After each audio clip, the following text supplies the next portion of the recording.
So let's take stock of all our mutual fund investments and let's figure out what to do in 2018 and which are the best mutual funds to bet on. And who better than Dhirendra Kumar, the CEO at Value Research, to join in and tell us all about what are the funds that we should bet on for the new year. Dhirendra, good morning. Let's start with the young and restless, people who are willing to put risky bets into the markets, who are willing to put their money on small and mid caps. Where do you think in 2018 they should be putting their money?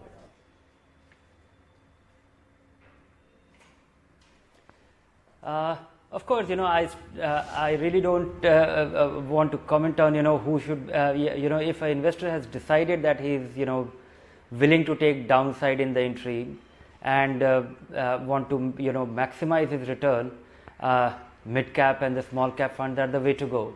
But one has to be a little careful because, here we have a choice.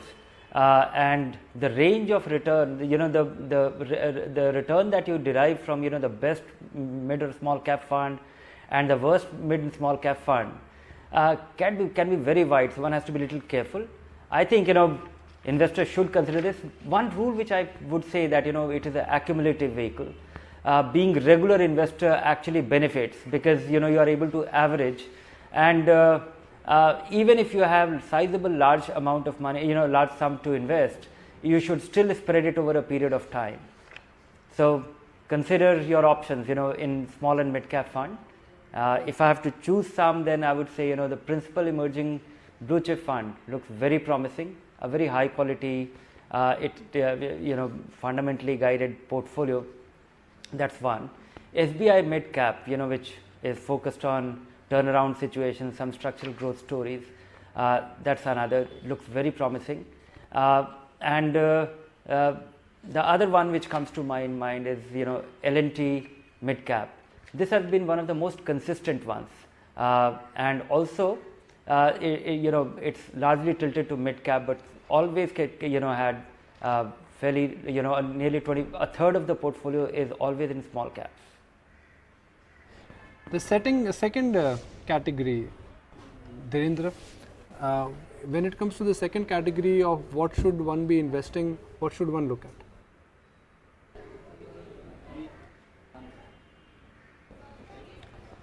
I would say, optimistic investor looking at, equity. Of course, the method has to be always, even if you have any amount of money and you are getting excited by the market, feeling the getting the feeling that, you have missed the bus, you have to ride it quickly, resist that because that could turn out to be very injurious. And also, broadly investors should be guided. All the categories which we are mentioning, that cautiously optimistic or, aggressive investors or, the young and the restless, that's fine. But, there is one thing that you have to really experience the market and experience the market and the how important that money is in your overall scheme of things. That is so these are two crucial things besides how much you should always be investing your long term money. For those investors, the cautiously optimistic investors should consider the large cap funds, and my choice includes ICICI Prudential focused blue chip, Motilal Oswal focused 25. Not a relatively young fund which has done exceedingly well, looks most promising.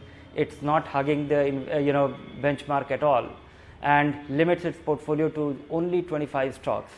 And Mirai Asset India Opportunity, stellar performer, most consistent, also guarded downside when it faced in 2011. What about those who want to play it safe, those who want the best of both worlds? They want the exposure to equities, but they want to balance it out with some debt exposure as well, looking at balanced funds. What should they be doing in the next year?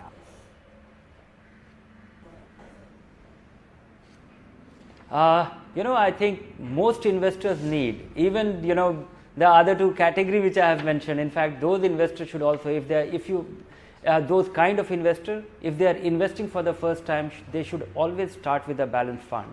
And I think the coming year also is going to be very useful and I think materially more rewarding for balanced fund investor, because the rebalancing that happens in balanced fund and the the ups and downs, the extreme volatility that we see in the interim, and the rebalancing that the balanced fund does will translate into superior return. We have had a phase of market where balanced funds were able to beat even the multi-cap funds and the large cap funds, and those periods have been fairly prolonged.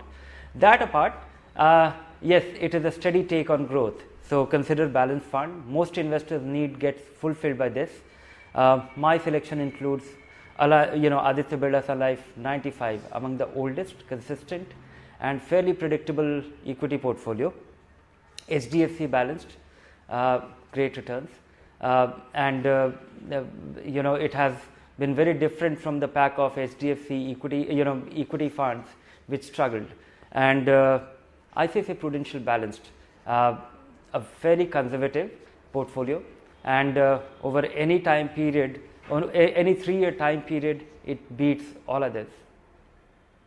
As much as we may be celebrating that DII participation figure, the fact that mutual fund inflows are at an all-time high, there's still a very large section of the retail population that believes that stocks are risky. So what if someone is just looking to play it safe, someone who wants those very predictable investment ideas and doesn't want to invest in stocks at all, is only looking at a fixed income exposure? What should they be doing? Oh yes, India has largely been a fixed income country. Investors, love that, and it's very hard for them. And also, fixed income funds can actually fulfill the needs of people who are short-term investors. Investing for any time period for 3 years and less, you should consider this. These will, and be very conservative. Don't try to optimize your return or maximize your return on fixed income fund. Because these investors, whenever they face a decline, it turns out to be extremely painful, and it's very difficult for them to reconcile with those 2% decline or 3% decline, as we are witnessing right now. Many investors bet with the dynamic bond fund, which look very disappointing. So be extremely conservative with this, and my selection includes the short-term fund and the ultra short-term bond fund for parking your money which you need in the medium term. Aditya Birla Sun Life Treasury Opportunity Fund, Optimizer Fund, DHL Primerica's medium term income fund, and HDFC medium term opportunity fund. These funds, they have given outstanding return nearly 10%, a little over 10% in the last 1 year. Don't expect that. It will be a little lower, but downside is completely guarded. You will now not get a bad surprise, and if you turn out to be an investor of 3 years and more, the tax efficiency will kick in terms that all the gains will be treated as capital gains, and you will derive the great advantage vis-a-vis a deposit.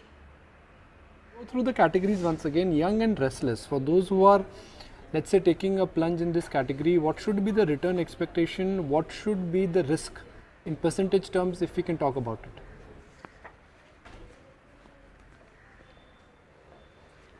I don't know about the percentage, but this category turns out to be the most rewarding, and if you look at the past, it beats the benchmark by twice as much.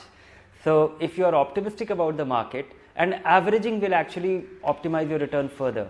The risk, if you are investing for next 5 years in a mid cap fund, and say two years down the line, your accumulation is whatever, if you are investing 10,000 rupees and 2,40,000 invested, it actually becomes 4 lakh rupees or some such thing.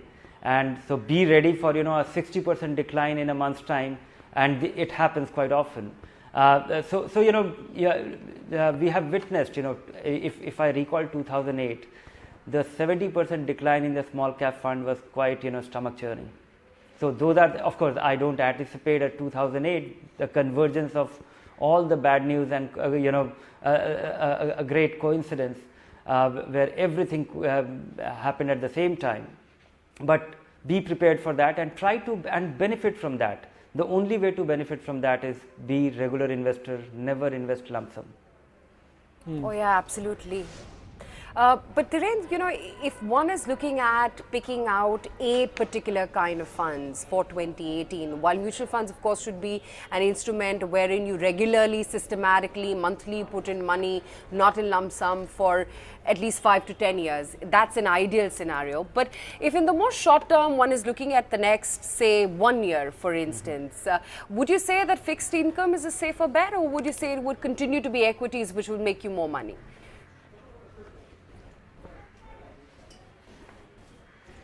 I think that, you know, equity is not correcting, and many investors have, you know, lost the opportunity by waiting, or, you know, endlessly waiting. But, you know, 1 year time frame, if you have only 1 year, then equity is ruled out. And generally speaking, I'm still optimistic about equity, and one has to be careful with the kind of funds you invest in, because now we will start witnessing, you know, the laggards and the winners. Because so far, even the poor funds have done reasonably well over the last 3-4 years. Okay, now let's close it with the retirees. Dhirendra, what should one do? Because the retirees are frankly feeling the heat, which could be called as huge, because saving rates have come down. Yep. Yes, this is one thing, you know, which is actually contributing to the market's growth, you know, the flow as well.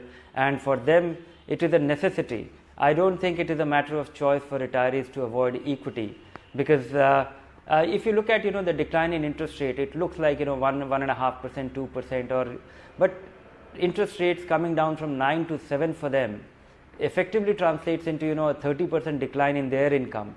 That is substantial. That is very hard to reconcile and, you know, reset their income needs. So retirees have a very definite need that there should be income, and income based on that capital should be inflation adjusted, meaning with rising costs it should grow. And the only way to do it is, you know, have some meaningful exposure to equity in a manner that you can at the same time your you know, appetite for the volatility will be low.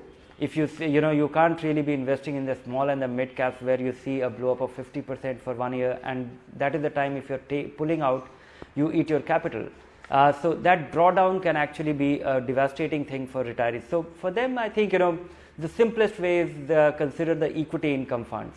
These are nearly a third of it is in equity, a third of it is in fixed income, high yielding fixed income, and a third of it is in arbitrage. And that gives it the character of an equity fund. The tax treatment is like that of an equity fund, and it is relatively, you know, it's substantially low on risk. And so this is one simple option. Even the balance fund that I mentioned, if you invest in a balance fund and keep your annual withdrawal rate to 5%, and then I think, you know, balance fund can also, you know, meet your income needs, and in a manner that you will be able to increase your income with inflation. It'll get inflation adjusted more meaningfully. So for conservative investor, you know, the equity income fund, and if I have to recommend some, or, you know, suggest some, the ones I like: HDFC equity savings, ICICI Prudential equity income, and Reliance equity savings fund. You know, as we wind down the year, I think it's important to also look at who's got this year right, who's not got this year right. So if you have to really look at, let's say, an evergreen fund manager and someone who's really got 2017 right, who would that be? Prashant, whose contra bet finally paid off, or somebody like, you know, Ramdev, who's been evergreen with earnings and is giving consistent returns?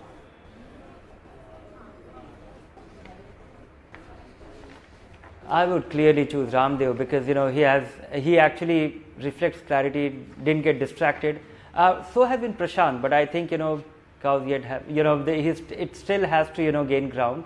Of course, you know, he has been able to recover. He has recovered the whole year in few days, but you know, we still have to really build up. We have to see how things happen, and his orientation, you know, is it can't be measured, or you really can't really pass a judgment based on a calendar year.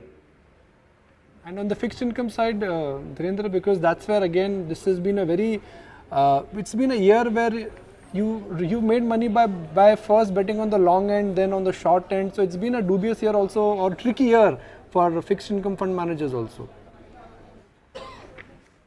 Yes. Oh, fixed income manager, they had the toughest time because, everybody waited for the rate cuts which didn't happen. It happened when not too many people were expecting. Then we had the credit blow-ups, which was actually a turning point in the industry for the mutual fund investor. And the calamity, we saw the decline of, the credit opportunity funds and the surprises that we got. Despite their quality orientation, what we witnessed was that a small blow up in a fund can drive investors to pull out, which can drag a fund company. So it has been a very tough year. And if you look at the returns of the dynamic bond funds, you find who all went wrong. Some many investors are questioning that are they really worth it? The return from these funds is lower than the expense that you incur. Okay, Dhirendra, great speaking with you, and thanks so much for enlightening our viewers in their individual categories on what funds they should bet on for 2018. And yes, wishing you a very happy new year from all of us. Thank you.